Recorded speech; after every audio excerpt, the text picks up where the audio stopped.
Bom, pessoal, nós estamos aqui hoje, né, recebendo essa gentileza de pessoa, essa querida, né, que veio agregar hoje, trazer um dia super feliz para nós, nos ensinou bastante coisa, está aqui conosco desde hoje cedo, né, a enfermeira Rosana Vieira.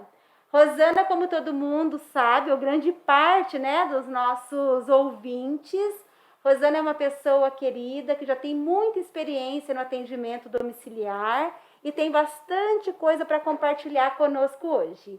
Hoje nós vamos trazer um pouquinho da segurança do paciente, né, falando assim de um modo bem simplista, mas é para que todos entendam, para que todos saibam de verdade qual é o intuito do atendimento domiciliar. Então nós vamos falar com palavras breves, né, Rô?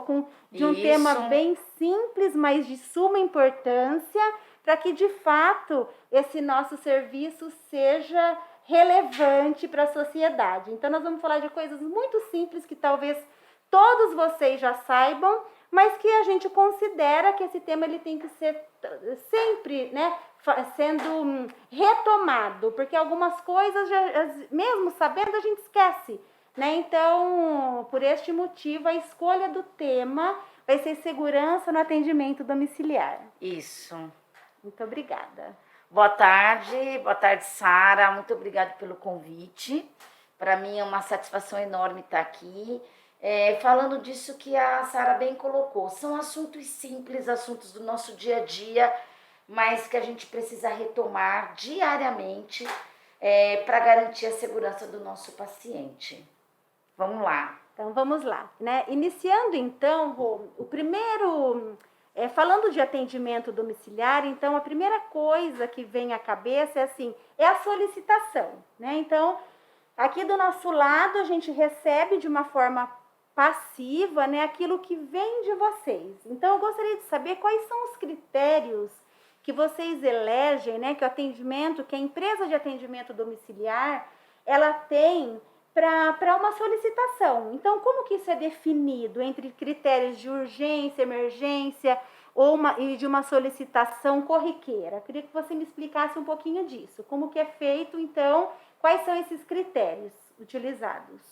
Esse é um tema bastante polêmico, porque a impressão que se tem sempre para quem está fazendo a solicitação é que tudo é urgente. Então, é muito importante que, sim, a empresa estabeleça quais são os critérios. O que é uma urgência, o que é uma emergência, o que deveria ter sido pedido na rotina.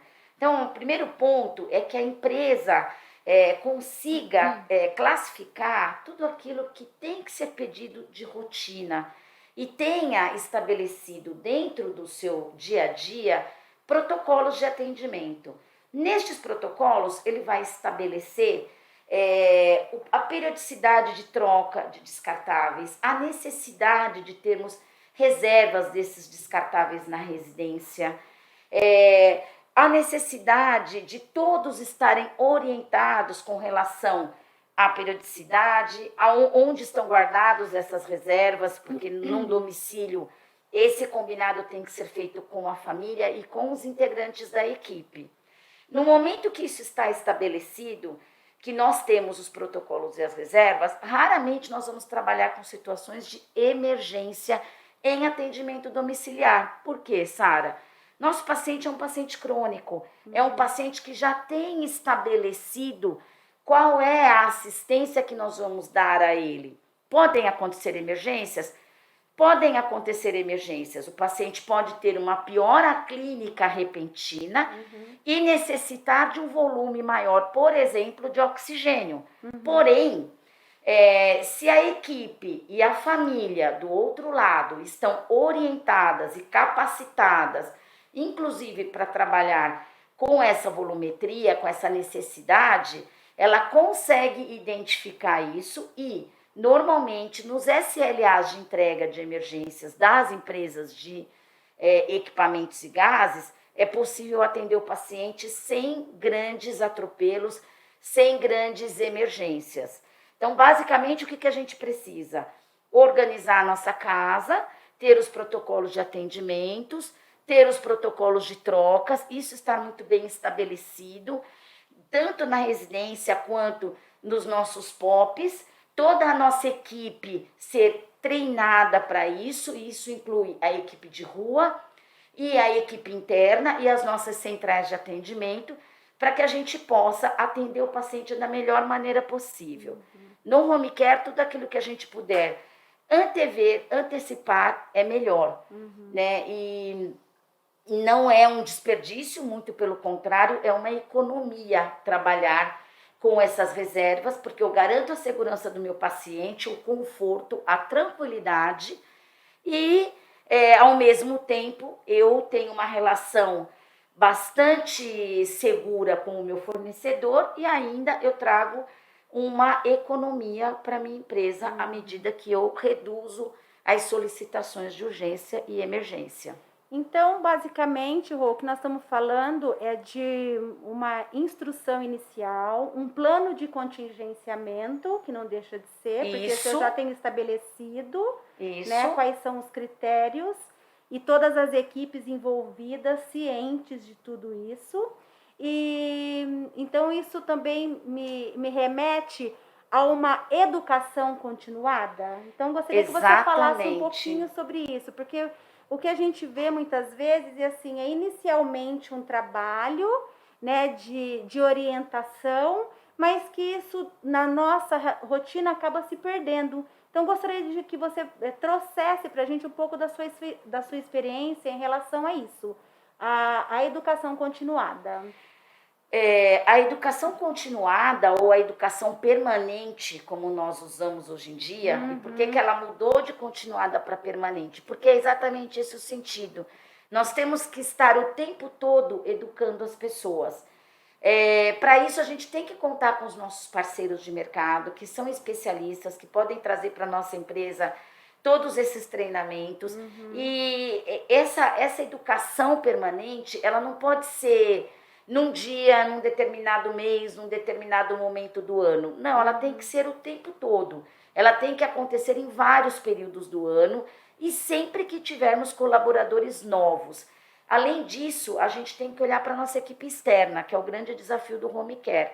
Como capacitar centenas, se não milhares de profissionais que atendem os nossos pacientes nas residências. Então, a gente precisa investir em plataformas digitais, eu acredito muito nisso, plataformas digitais de fácil utilização, que esses profissionais que estão nas residências possam utilizar e receber, por exemplo, um podcast como esse de hoje, onde a gente possa dar informações técnicas e capacite as pessoas para a utilização de novos equipamentos, protocolos de trocas de materiais, atendimentos clínicos a pacientes.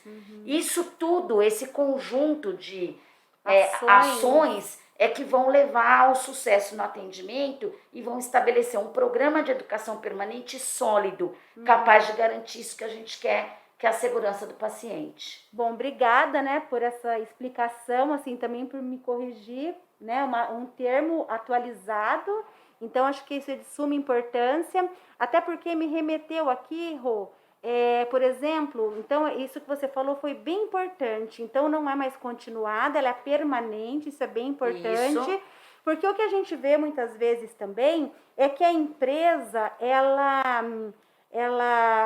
falando em relação aos backups dos equipamentos de suporte à vida, ela deixa na residência, né? Ela contempla aquele determinado atendimento, ela contempla que se tenha aqueles itens necessários, mas o que a gente também vê, e não raro acontecer, é que muitas vezes a hora que vai utilizar os backups, que é realmente necessário, é que os backups não estão... não deveriam, né? Eles estão inaptos para utilização. Então, sim, por exemplo, não é incomum de acontecer um no-break fora da tomada, que ele descarregou, um ressuscitador manual que alguém tirou para higienizar e não encaixou, uma falta, sim, muitas vezes ali de uma extensão de oxigênio, né? Então, isso vai muito além de só deixar disponível na casa, né? Sim. Essa construção diária, eu acho que é isso que a mudança do termo trouxe também, né? Sim. Que ela é permanente, não é uma coisa que eu dou, embora ela tenha algum sinônimo ali com continuada, mas eu entendi então pela sua explicação que é um termo mais sólido, que eu tenho mais abrangente. Mais abrangente, que eu preciso fazer muitas vezes. Exatamente. Com o mesmo profissional, né? E esses exemplos que você deu, eles são fundamentais. Então, é o ressuscitador manual, é o nosso... a extensão de oxigênio, o backup do circuito. Como é que eu posso garantir que isso tudo esteja pronto para uso no momento que for necessário? Com a educação permanente você consegue isso. Eu tenho que unir protocolos e educação permanente. Quando você fala educação permanente, você já tira a obrigatoriedade de você ter um agente multiplicador, né? Que normalmente, o que a gente vê nas equipes de saúde? A enfermeira da educação continuada. Não.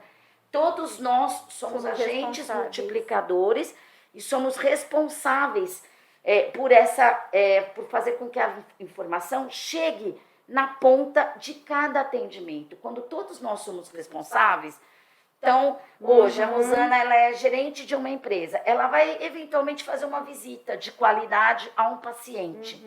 Se ela já tem essa noção da educação permanente, da responsabilidade e conhece os protocolos, ela vai chegar na residência e vai checar.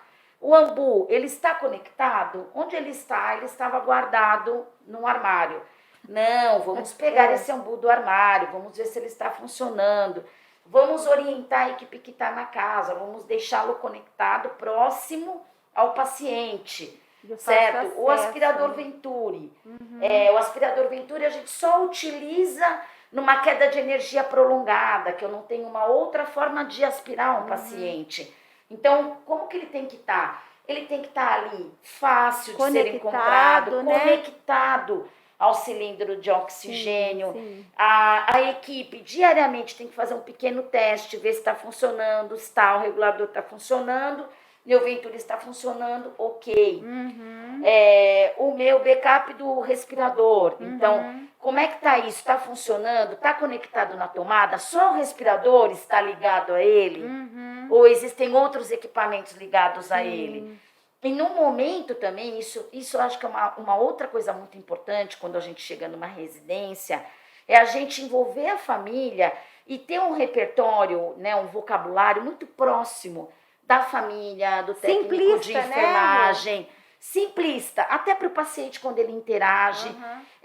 Cheguei lá, vi que junto com o respirador, lá no meu backup, tá ligado também o aspirador, eu não preciso dar uma bronca, eu simplesmente vou lá junto com a equipe, mostro, falo, olha, tô vendo aqui que o aspirador tá ligado, aconteceu alguma coisa, acabou a energia, vamos desligar, porque é importante que este equipamento esteja 100% carregado, que qual que é a função dele?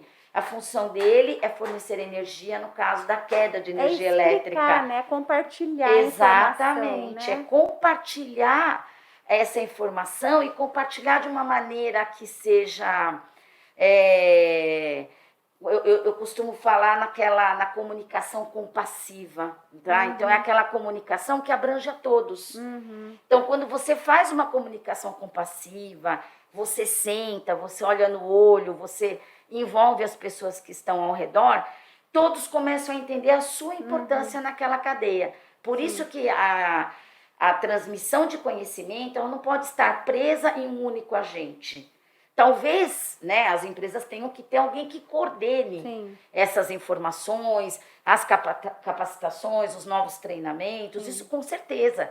Mas todos nós somos responsáveis. Isso. Todos nós. As pessoas elas precisam se ter a sensação de pertencimento, Exatamente. né? E a minha carga de responsabilidade é a mesma de um fisioterapeuta, é a mesma de um enfermeiro. Foi aquilo que você falou, né? Que antigamente existia a figura do enfermeiro visitador, que ele é que dava ali as diretrizes, né? E hoje, isso então, pelo que você me explicou, ele mudou um pouco. Continua sendo o orientador principal, sim, mas a multiplicação das informações, ela tem que vir de todos os lados, exatamente, né? Seja do médico, do enfermeiro, do colega fisioterapeuta. É o que a gente hoje, a palavra que está na moda, mas que eu gosto dessa palavra, é a história do engajamento.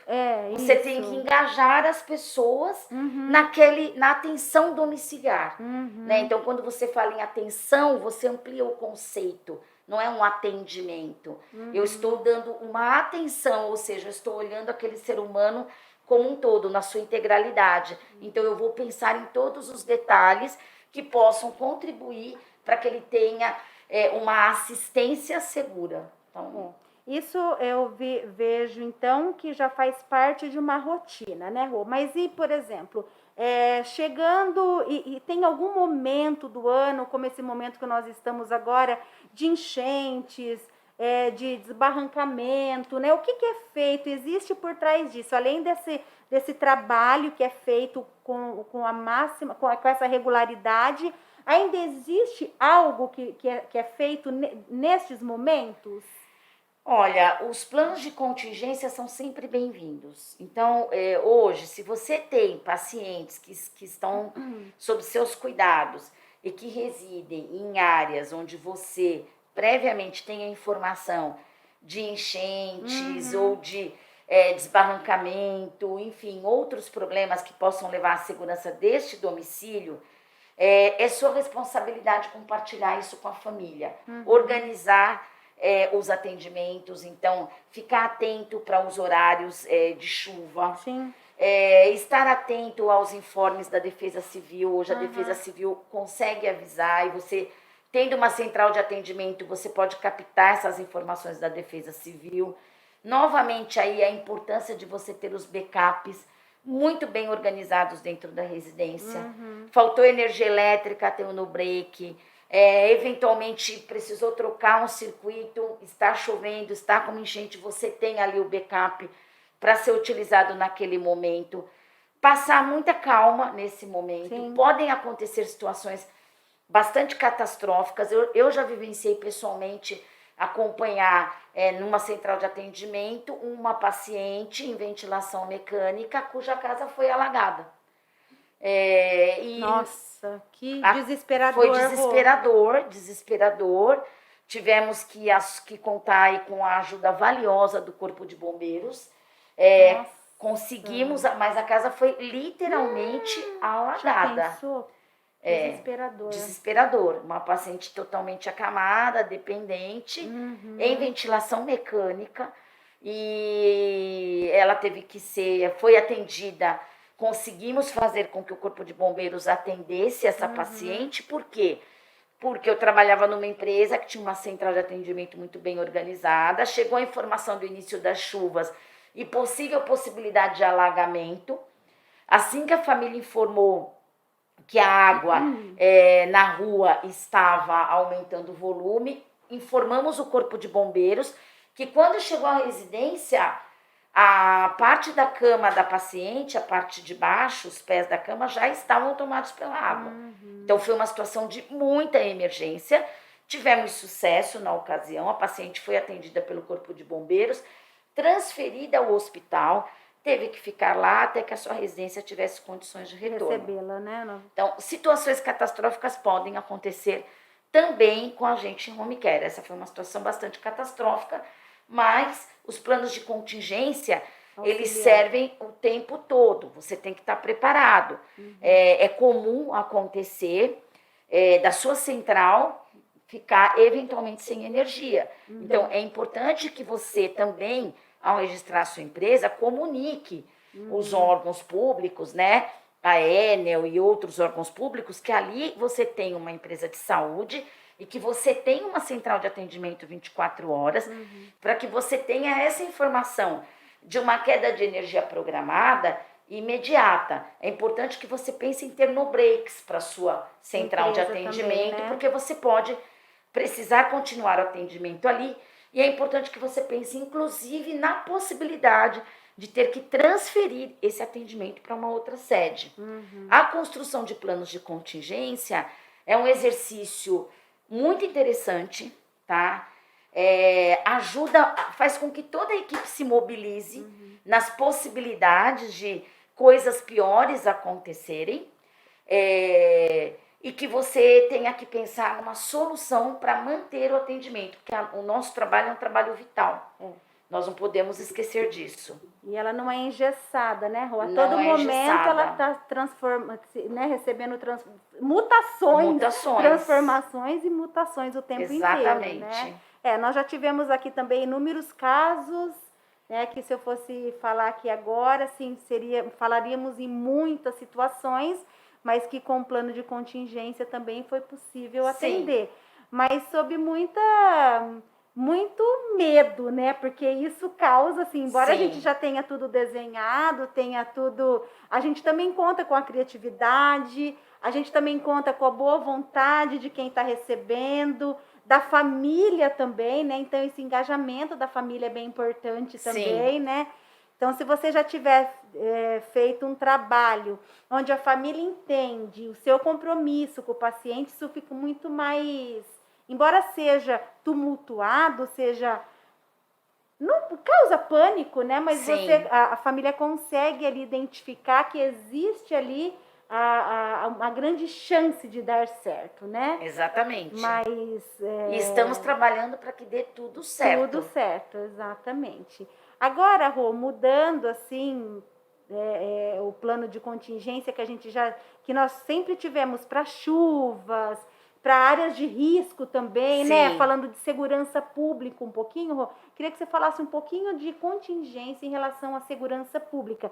A gente sabe que alguns locais, né, são mais perigosos, mas a gente também não tem mais o que falar que tem menos ou mais, né? Nós estamos numa situação onde tudo a gente tem que ficar com a máxima atenção, mas eu gostaria de falar um pouquinho sobre isso. Então, da segurança pública, como que as empresas trabalham com isso?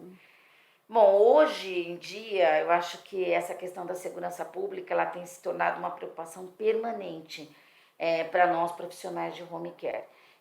Atender pacientes nas mais diversas localidades, das mais diversas capitais, né, desse país, tem sido uma preocupação enorme. Normalmente, quando a gente recebe uma avaliação para um atendimento, a primeira coisa que a gente faz é utilizar o Google Maps, que ele vai nos dar uma localização daquela residência. A gente consegue chegar até via satélite, ver o local de atendimento e ver qual que como que é o entorno desta casa, se é uma região que pode ou não ser mais perigosa. Há alguns lugares, por exemplo, no Rio de Janeiro, você tem essa informação de periculosidade, de classificação de zona de risco. Então, você também consegue avaliar. E aí você fica num dilema muito grande. Essa que é a verdade. Não temos uma receita de bolo, não, tá? Existe um dilema aí no atendimento, que é a questão de até onde podemos ir com aquele atendimento domiciliar, até onde é possível. As empresas devem analisar isso sempre com muito critério e muita tranquilidade, não se deixar levar apenas pelo critério comercial, da necessidade de atendimento. Às vezes, sim, será necessário recusar um atendimento, porque você não tem condições de segurança pública de oferecer esse atendimento. Você tem que pensar em toda a cadeia de prestadores de serviços e fornecedores que vão chegar a essa residência para que esse paciente possa ser atendido. E, infelizmente, em algumas situações, a segurança pública pode ser um limitador. Infelizmente, fator determinante, hoje, né, um fator determinante. Porque muitas vezes os nossos carros, eles são adesivados, mas a maior parte da equipe não tem isso, né? Não tem essa segurança, porque isso te traz uma certa segurança. Então, ela passa como qualquer outra pessoa, exatamente, né? O profissional de saúde, o fisioterapeuta, o enfermeiro, o médico, o fonoaudiólogo, ele vai passar como uma pessoa comum, ele não tem um carro adesivado. E muitas né? vezes a própria família te auxilia, né, em algumas Sim. situações, mas outras também têm aquela questão da família que fala, olha, não posso receber mesmo, existindo assim uma Sim, insistência, né, talvez do hospital, pela não sei, pela deshospitalização, né? deshospitalização, mas que às vezes até a própria família, né, se Coloca a situação de que eu não tenho da condições por realidade. conta da condição de segurança Sim, pública. Isso, sim. infelizmente, acontece hoje mais do que no passado. Uhum, sim. E porque no passado a gente ainda via assim um certo respeito com os profissionais da saúde, né, Rô? Assim, de meliantes. Então É, existia assim ainda um certo eu acho que respeito. existem duas coisas. Acho que nós éramos mais corajosos, Não, menos ajuizados, pioneiros, menos. pioneiros jovens e corajosos. E hoje, e talvez também o índice de segurança pública fosse melhor naquela época, né? E a gente está falando de 20 anos atrás. E hoje a gente tem uma situação social um pouco mais dramática, Complexa. mais complexa, em que, infelizmente, sim, o fator segurança pública ele pode ser um Determinante. determinante para atender ou não, né? A gente também não pode deixar de falar, Rô, do Covid, né? Que é esse fantasma que nos assombra.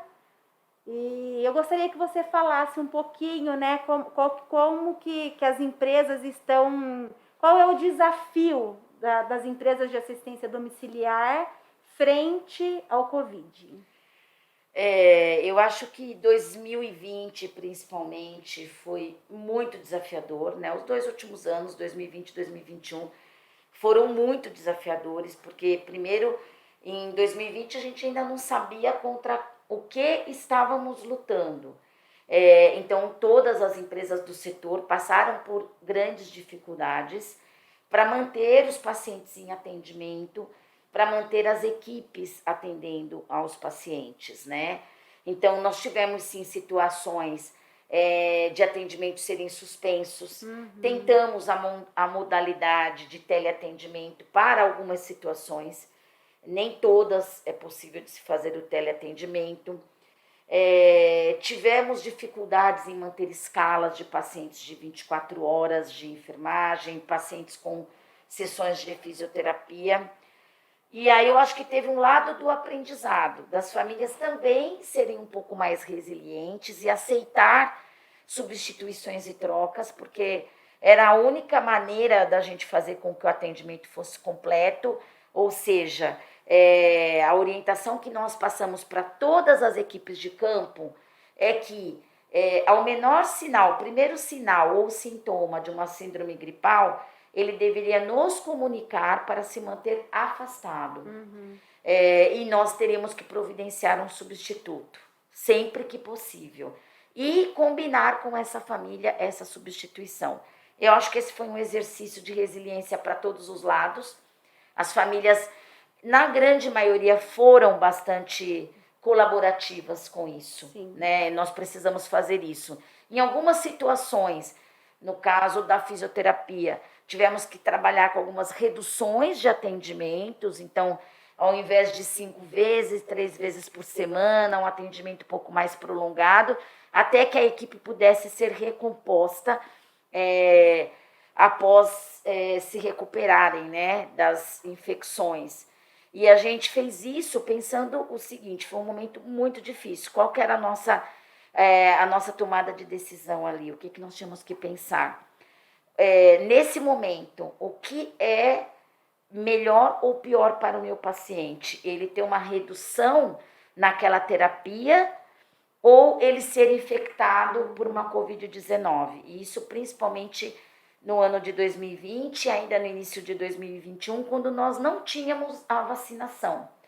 Com a vacinação, nós ganhamos força, pacientes sendo vacinados primeiro, então a imunidade desses pacientes sendo reforçada, a gente ganhou um pouco mais de segurança. Porém, hoje, neste momento que estamos vivendo, as pessoas, né, profissionais de saúde, pacientes já com a imunização completa, na sua maioria, ainda a vacinação em curso, a gente consegue administrar melhor essa questão de ausências nas nossas escalas. Mas hoje, especialmente hoje, com o crescimento da variante Ômicron e com o crescimento das infecções por H3N2, nós tivemos que recuar um pouco e novamente fazer esse trabalho de redução de terapias, substituição de pessoas na enfermagem, sempre combinando isso com as famílias, para que a gente possa fazer o quê? Manter o mais importante, que é a segurança deste paciente que está mais debilitado, que tem uma imunidade mais prejudicada, mesmo tomando as vacinas, ele tem que ser protegido por nós. Mas a vacinação, com certeza, trouxe um outro olhar para que a gente possa passar por esse momento terrível da pandemia, que eu tenho certeza que a gente vai superar. Foi um exercício de negociação, né, Rô? Permanente. Permanente. Acho que a gente nunca teve com nós mesmos. a gente nunca teve que negociar tanto como tanto. nesses períodos de pandemia, né? Sim, exatamente. Em todos os aspectos. Em todos os aspectos. E eu acho que a gente pode dizer que na atenção domiciliar nós saímos vitoriosos, porque nós fomos fundamentais na recuperação de pacientes que sofreram com a Covid-19 e que retornaram para suas casas. E nós atuamos na reabilitação de uma maneira forte, de uma maneira eficiente, trazendo saúde para essas pessoas, né? Consistente. Desafogando os hospitais, né? Dando, oxigenando, que mais pacientes tivessem acesso. Isso mesmo. E com todos os cuidados que nós tivemos, protocolos de segurança, então utilização permanente de máscara, lavagem de mãos, fornecimento, utilização de álcool a 70%, a conversa com as famílias, orientação das casas, como que todo mundo deveria proceder, a gente conseguiu também proteger um pouco mais o nosso paciente, evitando hospitalização dessas pessoas e sobrecarregando ainda mais o atendimento hospitalar. Ai, ótimo, Rô. Olha, foi maravilhosa a nossa conversa, agradeço demais, foi uma delícia. Aliás, estar com você sempre é uma delícia, né? Muito obrigada, Sara. Tantas, primeiro, boas energias. Obrigado. Sempre, né? Que eu sempre recebo com amor. E também muito ensinamento, né? Gostaria que você deixasse suas considerações finais. Eu agradeço aqui mais uma vez a enfermeira Rosana Vieira e agradeço também a SistiCare, que é a empresa que ela representa hoje. Eu agradeço o convite mais uma vez a toda a equipe da Lumiar, da Sara, uma amizade aí também de 20 anos, Não né? fala. A gente se conheceu na pré-escola, digamos assim, né? Então, eu acho que a nossa amizade que se transformou aí no decorrer de tantos anos. Agradeço estar aqui participando. E como considerações finais, eu diria, primeiro, profissionais de saúde, prestem atenção em vocês mesmos. Aos sinais e sintomas de síndrome gripal, comuniquem às empresas para as quais vocês trabalhem. Mais importante, vocês se cuidarem e se protegerem e para com isso proteger os pacientes. A gente hoje tem que pensar que nós estamos protegendo a comunidade, a população, a nossa nação. Acreditem na vacina, que é muito importante. Fundamental, né? É fundamental a vacinação, nós já provamos isso. E como consideração final, uma coisa que eu falei hoje com a Sara várias vezes. Gente, usem o método científico para a resolução de problemas. Não tem nada melhor. Então, diante de uma adversidade, não se desesperem. Respire fundo, conte até 5, até 10. Comece a pensar em como você vai resolver. A gente sempre consegue. Se a gente respirar fundo, a gente sempre consegue. Ah, que linda! Parabéns, Rô! Obrigada. Adorei ter você aqui. Obrigado. Foi muito enriquecedor mesmo. Obrigada por participar do projeto, por acreditar na nossa empresa, por acreditar nos propósitos, não é nem acreditar, vai muito além, por compartilhar, né? Muito obrigada, então Sara. É isso, obrigada. Obrigada, Sara, obrigada a toda a Lumiar, muito obrigada.